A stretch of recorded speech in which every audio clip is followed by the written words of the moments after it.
Hello नमस्कार भैया लोग, कैसे हैं आप सभी। उम्मीद करते हैं डियर आप सभी लोग बहुत अच्छे होंगे। आप सभी से माफ़ी चाहते हैं भैया कि बीच में किसी कारण बस क्लास ऑफ थी और अभी हम लोग इस प्लेटफॉर्म पे कंटिन्यू मिलेंगे। ठीक है, तो चलिए विदाउट एनी डिले हम लोग आज की इस क्लास में डियर डिस्कस करने वाले हैं 29 दिसंबर के ग्रुप डी एग्जाम एनालिसिस को लेकर किस टाइप के क्वेश्चन बन रहे हैं। तो चलिए आपके कीमती समय को गंवाए बिना हम लोग क्लास को स्टार्ट करते हैं। डियर आज का जो फर्स्ट क्वेश्चन है भैया कि भारत और मंगोलिया के बीच संयुक्त सैन्य अभ्यास नोमेडिक एलिफेंट 2025 का 17वां संस्करण कहाँ आयोजित किया गया था। तो करेक्ट ऑप्शन भैया आपका ए, उलान बटोर मंगोलिया में। ठीक है, मैं बात करूँ डियर तो 31 मई से 13 जून 2025 के बीच यह आयोजन किया गया था। यानी जो हमारा संयुक्त सैन्य अभ्यास है भैया वो 31 मई 13 जून 2025 के बीच उलान बटर मंगोलिया के बीच किया गया था। ठीक है, चलिए नेक्स्ट क्वेश्चन देखते हैं। Question number two. Question number two है डियर, जून 2025 तक टेस्ट क्रिकेट के इतिहास में सबसे कम पारियों में 13,000 रन पूरे करने वाले विश्व के सबसे तेज बल्लेबाज कौन बने। यानी सबसे कम पारियों में 13,000 रन पूरा करने वाले जो विश्व के सबसे तेज बल्लेबाज हैं भैया, करेक्ट ऑप्शन है आपका सी यानी जो रूट। मैं थोड़ा सा इस क्वेश्चन पे और डिस्कस करूँ तो डियर जून 2025 तक जो रूट टेस्ट क्रिकेट के इतिहास में सबसे कम पारियों में 13,000 रन बनाने वाले सबसे तेज बल्लेबाज बन गए, जिन्होंने यह उपलब्धि 153वें टेस्ट मैच में हासिल की। और जैक कैलिस, किसके भैया, जैक कैलिस के रिकॉर्ड को तोड़ा, जिन्होंने यह 159 पारियों में किया था। ठीक है, तो जैक कैलिस ने यह रिकॉर्ड 159 पारियों में किए थे, लेकिन जो भैया हमारे हैं जो रूट, इन्होंने 153 पारियों में ही 13,000 रन पूरे करने का विश्व में सबसे तेज बल्लेबाज बनने का रिकॉर्ड किए। ठीक है, चलिए नेक्स्ट क्वेश्चन देखते हैं dear, question number three. Next question देखते हैं dear, question number three. Question number three है भैया, मानव शरीर में प्रतिवर्ती क्रियाओं जैसे गर्म वस्तु को छूने पर अचानक से हाथ को हटा लेना का जो ये मुख्य नियंत्रण है, ये शरीर के किस भाग द्वारा किया जाता है। तो करेक्ट ऑप्शन है भैया आपका बी यानी मेरु रज्जु के द्वारा। ठीक है, किसके द्वारा भैया, तो मेरु रज्जु के द्वारा, जो कि केंद्रीय तंत्रिका तंत्र का एक महत्वपूर्ण हिस्सा है। जो मेरु रज्जु है यह केंद्रीय तंत्रिका तंत्र का एक महत्वपूर्ण हिस्सा है। और मैं बात करूँ प्रमस्तिष्क के बारे में तो ये सोने और अच्छे कार्यों के लिए जिम्मेदार है। ठीक है, और अनुमस्तिष्क की कार्य क्या है भैया, तो शरीर के संतुलन और मुद्रा को नियंत्रित करता है। ठीक है, और जो मेडुला है यानी मज्जा हम लोग कहते हैं भैया, श्वसन और हृदय गति जैसे बुनियादी जीवन प्रक्रियाओं को नियंत्रित करता है। ठीक है, तो चलिए देखते हैं dear next question. Next question है dear question number four. Question number four है, ब्लीचिंग पाउडर का निर्माण मुख्य रूप से किन दो पदार्थों की रासायनिक अपक्रिया के माध्यम से किया जाता है। यानी ब्लीचिंग पाउडर का निर्माण जिन दो पदार्थों की रासायनिक अपक्रिया के माध्यम से किया जाता है वो है भैया हमारा एक बुझा हुआ चूना और एक है क्लोरीन। करेक्ट ऑप्शन है आपका बी। यदि मैं बात करूँ डियर बुझा हुआ चूना का जो रासायनिक सूत्र है वो है Ca कोष्टक में OH का होल ट्वाइस। ठीक है, मैं बात करूँ डियर जब हम लोग बुझे हुए चूने का अभिक्रिया क्लोरीन गैस के यानी क्लोरीन गैस के साथ करते हैं तो जो उत्पाद बनता है वो क्या बनता है भैया, तो CaOCl2। ठीक है, प्लस H2O। ठीक है, जो उत्पाद क्या बनता है भैया, तो उत्पाद बनता है कैल्शियम कैल्शियम ऑक्सीक्लोराइड। ठीक है, तो जब हम लोग बुझे हुए चूने के साथ Cl2 यानी क्लोरीन गैस का अभिक्रिया कराते हैं तो कैल्शियम ऑक्सीक्लोराइड का निर्माण होता है, प्लस साथ में क्या बनता है, जल का भी निर्माण होता है। ठीक है, तो हमारे ब्लीचिंग पाउडर का जो सूत्र है भैया CaOCl2। ठीक है, इसको हम लोग कहते हैं कैल्शियम ऑक्सीक्लोराइड यानी ब्लीचिंग पाउडर। ठीक है, और मैं बात करूँ इसका उपयोग, तो इसका उपयोग हम लोग सूती कपड़ों के विरंजन यानी पीने के पानी को कीटाणु मुक्त करने और रासायनिक उद्योगों में ऑक्सीकारक के रूप में किया जाता है। ठीक है, चलिए नेक्स्ट क्वेश्चन देखते हैं, question number five. Question number five है भैया कि रात के समय आकाश में तारे टिमटिमाते हुए क्यों प्रतीत होते हैं। तो करेक्ट ऑप्शन है भैया आपका बी यानी वायुमंडलीय अपवर्तन के कारण। करेक्ट ऑप्शन है आपका बी। ठीक है, नेक्स्ट क्वेश्चन है dear question number six. Question number six है, बोहर के मॉडल में इलेक्ट्रॉन की EMF यानी dual nature wave particle duality की व्याख्या कैसे की गई है। तो करेक्ट ऑप्शन भैया आपका ए यानी पूरी तरह कण प्रकृति के माध्यम से। ठीक है, इस क्वेश्चन पे थोड़ा सा डिस्कस करें डियर कि जो बोहर का मॉडल है यानी इलेक्ट्रॉन को केवल कण के रूप में मानती है जो निश्चित कक्षा में घूमता है। ठीक है, और तरंग प्रकृति को शामिल नहीं करता है। यह मॉडल डी ब्रोगाइल के दैत्य प्रकृति सिद्धांत यानी डुअल नेचर हाइपोथेसिस से पहले का है, इसलिए इलेक्ट्रॉन की वेव पार्टिकल डुअलिटी की व्याख्या नहीं करता है। तो करेक्ट ऑप्शन भैया आपका ए पूरी तरह कण प्रकृति है, जो कि बोहर के मॉडल का इलेक्ट्रॉनिक व्याख्या कैसे करता है, तो पूरी तरह कण प्रकृति के माध्यम से। चलिए नेक्स्ट क्वेश्चन देखते हैं डियर क्वेश्चन नंबर सेवन।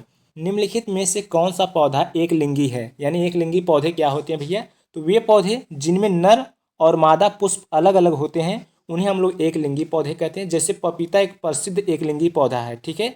इसमें नर और मादा फूल अलग अलग पौधों पर पाए जाते हैं। जबकि इसके विपरीत जो द्विलिंगी पौधे हैं भैया, जैसे सरसों द्विलिंगी है, ठीक है, मटर द्विलिंगी है, सूरजमुखी द्विलिंगी। तो द्विलिंगी क्या है भैया, जिनमें मादा और नर दोनों एक ही पौधे पे पाए जाते हैं, उन्हें हम लोग द्विलिंगी पौधे कहते हैं, ठीक है। तो जैसे करेक्ट ऑप्शन है एक लिंगी पौधे का, तो करेक्ट ऑप्शन भैया आपका ए यानी सॉरी सी पपीता, ठीक है। चलिए नेक्स्ट क्वेश्चन देखते हैं dear, question number 8। Question number 8 है भैया, भारत और इंडोनेशिया के बीच संयुक्त समुद्री अभ्यास समुद्र शक्ति 2025 का आयोजन कहाँ किया गया है? तो करेक्ट ऑप्शन है आपका सी विशाखापत्तनम आंध्र प्रदेश में, ठीक है। चलिए इस क्वेश्चन पे थोड़ा सा और डिस्कस कर लेते हैं भैया। तो यह कब आयोजन किया गया था इसका? तो 14 से 17 अक्टूबर 2025 के बीच, ठीक है। और कौन सा संस्करण था? तो संस्करण ये था 5वां, ठीक है। और जिसका उद्देश्य था कि हिंदी प्रशांत क्षेत्र में स्थिरता और शांति बनाए रखने के लिए दोनों नौसेनाओं के बीच पेशेवर तालमेल और रणनीतिक समन्वय को बढ़ाना, ठीक है। और भागीदारी किसकी किसकी थी? तो भारतीय नौसेना यानी INS कवारती और इंडोनेशिया की जो नौसेना थी KRI जॉनली, इन दोनों के बीच भागीदारी थी, ठीक है। फिर नेक्स्ट क्वेश्चन देखते हैं भैया, क्वेश्चन नंबर 9। क्वेश्चन नंबर 9 है डियर कि 22 मार्च 2025 को बिहार में कौन सा दिवस मनाया गया? यानी 22 मार्च 2025 को बिहार में कौन सा दिवस मनाया गया? तो करेक्ट ऑप्शन है आपका सी यानी बिहार दिवस। मैं बात करूँ डियर कि 22 मार्च को बिहार दिवस मनाया जाता है क्योंकि इसी दिन यानी 1912 में बिहार को बंगाल प्रेसिडेंसी से अलग कर एक स्वतंत्र राज्य के रूप में स्थापित किया गया था, ठीक है। चलिए नेक्स्ट क्वेश्चन की बात करते हैं dear, question number 10। Question number 10 है, महिलाओं में अंडे का निषेचन मुख्य रूप से कहाँ होता है? यानी मैं बात करूँ डियर कि महिलाओं में अंडे का निषेचन कहाँ होता है? तो करेक्ट ऑप्शन है आपका सी अंडवाही नली, या जिसे हम लोग फैलोपियन ट्यूब भी कहते हैं, ठीक है। यानी महिलाओं में अंडे का निषेचन फैलोपियन ट्यूब में होता है, जहाँ अंडाशय से निकलने के बाद शुक्राणु से मिलता है। इसके बाद निषेचित अंडा गर्भाशय में चला जाता है और वहाँ प्रत्यारोपित हो जाता है, जिससे गर्भावस्था शुरू होती है। चलिए नेक्स्ट क्वेश्चन देखते हैं भैया, क्वेश्चन नंबर 11। क्वेश्चन नंबर 11 है कि सितंबर 2025 में किस मंत्री ने भारत की पहली स्वदेशी सेमीकंडक्टर के लॉन्च किए जाने की घोषणा की है?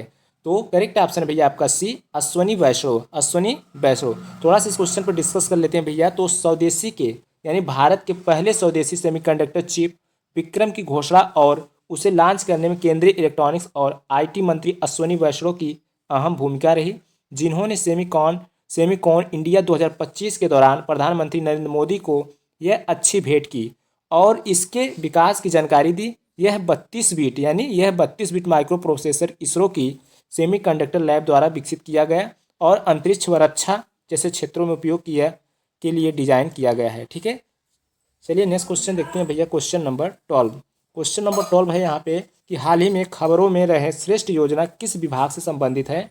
तो खबरों में रहा भैया जो श्रेष्ठ योजना है किस विभाग से संबंधित है? तो करेक्ट ऑप्शन है आपका बी यानी सामाजिक न्याय एवं अधिकारिता मंत्रालय, ठीक है। इस क्वेश्चन पे थोड़ा सा डिस्कस कर ले भैया। तो श्रेष्ठ योजना scheme for residential education for student in targeted परियोजना सामाजिक न्याय एवं अधिकारिता मंत्रालय द्वारा संचालित योजना है, ठीक है। और इस योजना का जो उद्देश्य है भैया कि अनुसूचित जाति वर्ग के मेधावी विद्यार्थियों को उत्कृष्ट निजी आवासीय विद्यालयों में गुणवत्तापूर्ण शिक्षा उपलब्ध कराना। चलिए नेक्स्ट क्वेश्चन देखते हैं, क्वेश्चन नंबर 13। पेट में प्रोटीन को पचाने वाला एंजाइम कौन सा है? तो पेट में प्रोटीन को पचाने वाला एंजाइम कौन सा है? तो करेक्ट ऑप्शन है भैया आपका यहाँ पे डी यानी पेप्सिन, ठीक है। तो पेप्सिन पेट में प्रोटीन को पचाने वाला मुख्य एंजाइम है। यह जठर रस में मौजूद रहता है और अम्लीय मध्य हाइड्रोक्लोरिक अम्ल में सक्रिय होकर प्रोटीन को छोटे छोटे पेप्टाइड्स में तोड़ देता है, ठीक है। तो यानी पेट में डियर जो प्रोटीन को पचाने वाला एंजाइम है वो है pepsin. Option number D is correct. चलिए नेक्स्ट क्वेश्चन देखते हैं, क्वेश्चन नंबर 14। क्वेश्चन नंबर 14 है कि 2023 में MISHTI mangrove institute for shoreline habitats and tangible incomes mangrove पहल योजना के तहत मैग्रोव वनीकरण में राष्ट्रीय स्तर पर सबसे ऊपर कौन सा राज्य रहा? तो करेक्ट ऑप्शन है भैया आपका डी यानी गुजरात राज्य, ठीक है। अगर मैं बात करूँ डियर कि 2023 में MISHTI mangrove initiative for shoreline habitats and tangible incomes योजना के तहत मैंग्रोव वनीकरण में गुजरात राज्य स्तर पर यानी गुजरात राज्य जो है भैया वो टॉप स्तर पर पहले स्थान पर रहा। इस योजना की घोषणा केंद्रीय बजट 2023-24 में की गई थी, ठीक है, जिसका उद्देश्य तटीय क्षेत्र में मैंग्रोव वनों का विस्तार करना, तट रेखा की सुरक्षा और स्थानीय समुदायों की आजीविका को बढ़ाना था। ठीक है, चलिए नेक्स्ट क्वेश्चन देखते हैं, क्वेश्चन नंबर 15। क्वेश्चन नंबर 15 है भैया कि विकसित भारत के लिए परमाणु ऊर्जा मिशन के अंतर्गत वर्ष 2047 तक कितनी परमाणु ऊर्जा क्षमता प्राप्त करने का लक्ष्य रखा गया है। तो विकसित भारत के लिए परमाणु ऊर्जा का जो मिशन के अंतर्गत 2047 तक जो परमाणु ऊर्जा का क्षमता प्राप्त करने का लक्ष्य है वो है भैया 100 गीगावाट तक, यानी करेक्ट ऑप्शन है आपका सी। ठीक है, मैं बात करूँ डियर कि भारत की 2047 की ऊर्जा लक्ष्य में मुख्य रूप से 1800 गीगावाट गैर जीवाश्म ईंधन आधारित बिजली क्षमता और 100 गीगावाट परमाणु ऊर्जा क्षमता प्राप्त करना शामिल है। तो जो 2047 तक लक्ष्य कितना है भैया, तो 100 गीगावाट परमाणु ऊर्जा का। ठीक है, चलिए नेक्स्ट क्वेश्चन देखते हैं, क्वेश्चन नंबर 16। चक्रवात मोर्चों के तट से टकराने से ठीक पहले इसकी अधिकतम निरंतर हवा की गति कितनी थी। तो करेक्ट ऑप्शन है भैया आपका यहाँ पे सी, यानी 210 से 220 किलोमीटर प्रति घंटा। Option number C is correct. अगर मैं बात करूँ डियर चक्रवात मोर्चो वर्ष 2023 का सबसे शक्तिशाली चक्रवात था। भारतीय मौसम विज्ञान विभाग IMD के अनुसार लैंडफॉल से पहले इसकी अधिकतम निरंतर हवा की जो गति थी 210 से 220 किलोमीटर प्रति घंटा के बीच थी, जबकि इसके झोंकों यानी जो इसकी झोंकों की गति थी वो 240 से 250 किलोमीटर प्रति घंटा तक पहुंच गई थी। ठीक है, लैंडफॉल इसने 14 मई 2023 को म्यांमार के रखाइन राज्य में सीतवे के पास, किसके पास भैया, सीतवे के पास लैंडफॉल किया था। नामकरण अगर मैं बात करूँ तो इस तूफान का जो नाम है यमन देश द्वारा सुझाया गया था, जो लाल सागर के तट पर स्थित एक बंदरगाह शहर मोर्चो के नाम पर आधारित है। ठीक है, चलिए नेक्स्ट क्वेश्चन देखते हैं भैया, question number 17। Question number 17 dear यहाँ पे क्या है कि कोशिका के भीतर पदार्थों के संवेष्टन, संशोधन और प्रेषण में इसकी महत्वपूर्ण भूमिका के कारण गोल्जी उपकरण को अक्सर क्या कहा जाता है। तो करेक्ट ऑप्शन है आपका सी, कोशिका का ट्रैफिक पुलिस या निदेशक। ठीक है, करेक्ट ऑप्शन है आपका सी। मैं बात करूँ डियर कि गोल्जी उपकरण को कोशिका का ट्रैफिक पुलिस या डाकघर कहा जाता है, क्योंकि यह प्रोटीन और लिपिड को संशोधित, पैक और सही स्थान पर पहुंचाने का कार्य करता है। ठीक वैसे ही जैसे ट्रैफिक पुलिस सड़कों पर यातायात को नियंत्रित करती है और डाकघर चिट्ठियों को सही पते पर पहुंचाता है। चलिए नेक्स्ट क्वेश्चन देखते हैं भैया, क्वेश्चन नंबर 18। क्वेश्चन नंबर 18 है कि एक कोश की जीव अमीबा की शारीरिक संरचना मुख्य रूप से कैसी होती है। तो इसका जो शारीरिक संरचना होता है भैया अमीबा का, वो निरंतर बदलती रहती है, यानी अनिश्चित है और निरंतर बदलती रहती है। करेक्ट ऑप्शन है भैया आपका बी। चलिए कुछ इस क्वेश्चन पे थोड़ा सा और डिस्कस कर लेते हैं। तो अमीबा एक कोशिकी जीव है जिसकी कोई निश्चित आकृति नहीं होती है। यह अपनी कोशिका झिल्ली को फैलाकर अपनी संरचना को निरंतर बदलती रहती है, यानी कूटपाद, जिससे यह भोजन को पकड़ती है। कूटपाद अमीबा की बदलती हुई आकृति इसके कूटपाद यानी पैर के बनने के कारण होती है, और यह कूटपाद इसे गति करने और भोजन को पकड़ने में मदद करती है। ठीक है, चलिए नेक्स्ट क्वेश्चन देखते हैं, क्वेश्चन नंबर 19। अनुदैर्ध्य तरंग में माध्यम के कण कैसे कंपन करते हैं।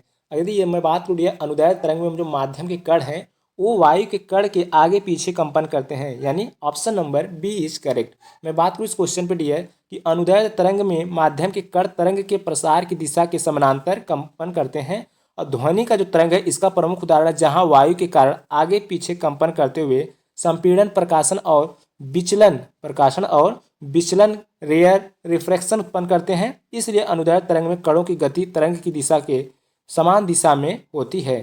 तरंग की गति दिशा के समान दिशा में होती है। चलिए नेक्स्ट क्वेश्चन देखते हैं, क्वेश्चन नंबर 20। क्वेश्चन नंबर 20 है डियर कि फूल का मादा प्रजनन अंग स्त्री केसर का मुख्य कार्य क्या होता है। यानी जो मादा प्रजनन अंग है स्त्री केसर, उसका मुख्य कार्य क्या है भैया, तो बीजांड धारण करना एवं निषेचन करना। ठीक है, करेक्ट ऑप्शन है आपका बी। मैं बात करूँ डियर क्वेश्चन पे कि फूल का मादा प्रजनन अंग स्त्री केसर का जो मुख्य कार्य है पराग से निकले जो पराग कण है उनको ग्रहण करना और निषेचन में मदद करना, और अंततः बीज युक्त फल का उत्पादन करना, जो पौधों को अगली पीढ़ी को जन्म देता है। यही पराग कणों को अंकुरण के लिए एक मंच प्रदान करता है और अंडाणु को सुरक्षा देता है, जो बाद में बीज बनते हैं। ठीक है, तो स्त्री केसर का मुख्य कार्य क्या है भैया, तो पराग कण को ग्रहण करके निषेचन में मदद करना। ठीक है, जो अगली पीढ़ी को जन्म देती है, यही पराग कणों को अंकुरण के लिए एक मंच प्रदान करता है और अंडाणुओं को सुरक्षा देता है। ठीक है, जो आगे चल के क्या बनते हैं भैया, बीज बनते हैं। ठीक है, नेक्स्ट क्वेश्चन देखते हैं भैया, क्वेश्चन नंबर 21। क्वेश्चन नंबर 21 है भैया कि 20 रुपये के नोट पर किस चीज़ का चित्र अंकित होता है। तो 20 रुपये के नोट पे एलोरा की गुफाएं का चित्र अंकित होता है। मैं बात करूँ कि 20 रुपये के नोट जिस पे महात्मा गांधी यानी नई श्रृंखला के पीछे की तरफ एलोरा गुफाएं की चित्र होता है, जो कि महाराष्ट्र में स्थित है। ठीक है, जो एलोरा की गुफाएं कहाँ स्थित है भैया, तो महाराष्ट्र में स्थित है और भारतीय संस्कृत विरासत को दर्शाता है, जबकि सामने की तरफ महात्मा गांधी का चित्र होता है। तो 20 रुपये के नोट पर किसका चित्र अंकित होता है, एलोरा की गुफाएं का। ठीक है, तो उम्मीद करते हैं डियर हम सभी ग्रुप डी एग्जाम में आए हुए क्वेश्चन का एक बेहतरीन कॉन्सेप्ट के साथ एनालिसिस किए हैं। तो चलिए इस वीडियो में बस यहीं तक, मिलते हैं नेक्स्ट वीडियो में। तब तक के लिए जय हिंद, जय भारत।